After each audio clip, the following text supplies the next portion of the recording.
एक काम करते हैं, आपको चार का चौका का सीक्वेंस बता देते हैं एक बार। सचिन जी से लेंगे हम सस्ता ऑप्शन आज, फिर चलेंगे राजेश जी के पास एफएनओ सुपरस्टार के लिए, कविता जी के पास चलेंगे चार्ट का चमत्कार ट्रेड के लिए, और स्नेहा जी के पास चलेंगे मिड कैप फंडा के लिए। तो सचिन जी बताइए, आपका सस्ता ऑप्शन क्या रहेगा?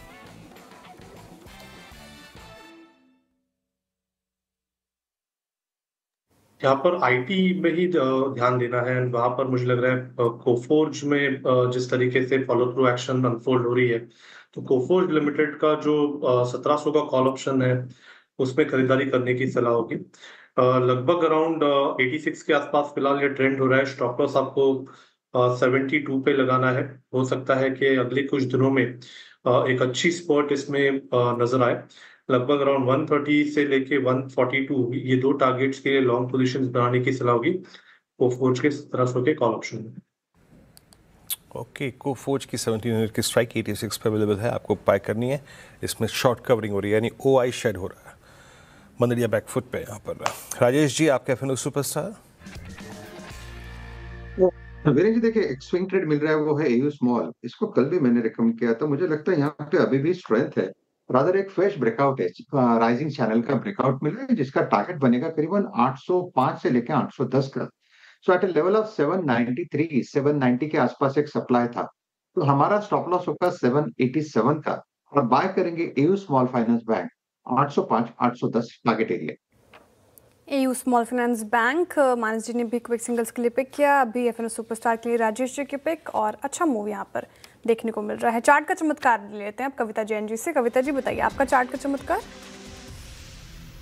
मुथूट फाइनेंस में अच्छे मूव बनते हुए दिख रहे हैं। एक अच्छा inverse head and shoulder formation का ब्रेकआउट आते हुए है, सो लिटिल प्रीएम्प्ट कर रही हूँ।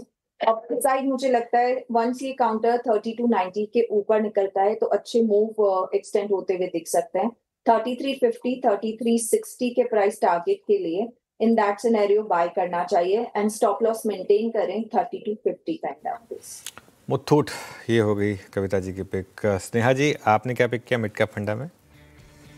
मिड कैप फंडा में मैंने एलटी फूड्स पिक किया है। तो कल कंपनी ने अनाउंस किया था कि उन्होंने 100% स्टेक हंगरी बेस्ड कंपनी में अक्वायर किया है। सो बेसिकली इससे कंपनी की प्रेजेंस जो पैकेज फूड में वो इंक्रीज होती है। सो वो राइस से पैकेज फूड की तरफ मूव करी, जिससे उसके ओवरऑल रेवेन्यू एक वेल डाइवर्सिफाइड रेवेन्यू हो जाएगी, एंड प्लस यूरोप मार्केट में एक स्ट्रॉन्ग प्रेजेंस उन्हें मिलेगा।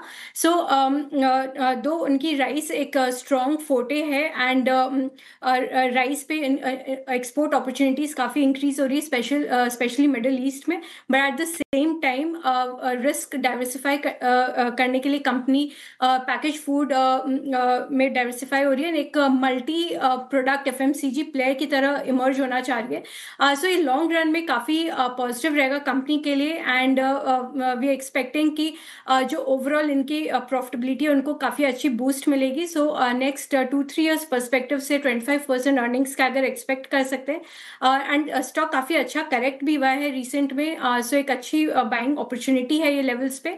सो इसे देख सकते हैं with a target price of 560। ये स्नेहा जी, आपसे एक बात पूछूं, ये पैकेज फूड में क्या दे रहे हैं? ये कुछ ट्राई किया आपने या फिर कुछ सेंस है? So more of ready to eat food की तरफ जा रहे हैं। ड्रिंक्स एंड जो आपके रेडी टू कुक मील्स होती है उनकी तरफ इनका झुकाव रहेगा। सो ये सेगमेंट को लार्जली केटर किया जा रहा है। ओके, चलिए मैं चारों के चारों ट्रेड्स स्क्रीन पर देता हूँ। हमने सस्ता ऑप्शन से शुरुआत की थी, सचिन जी ने पिक किया था कोफोर्ज की कॉल स्ट्राइक, उन्होंने पिक किया आज कोफोर्ज की सस्ता ऑप्शन में 1700 की स्ट्राइक 85-70 पे ट्रेड कर रही है। राजेश सतपुते जी ने पिक किया एफएनओ सुपरस्टार, आज उनका ट्रेड रहा एयू स्मॉल फाइनेंस बैंक। ये पहला ट्रेड भी था सीएनबीसी आवास का आज जो शुरुआती कॉल्स थी उसमें। कविता जी ने पिक किया चार्ट का चमत्कार, और ट्रेड रहा कविता जी का मुथूट फाइनेंस करीब 33-50-33-60 के लक्ष्य के लिए, और स्नेहा जी ने एलटी फूड्स को पिक किया। मैं एलटी फूड्स को देख रहा था, केआरबीएल को देख रहा था, दोनों ही सेम चार्ट रेप्लिका एकदम। उसने भी आज 200 EMA रीगेन किया, ये भी 200 EMA रीगेन करके ट्रेड करता हुआ। तो राइस स्टॉक्स में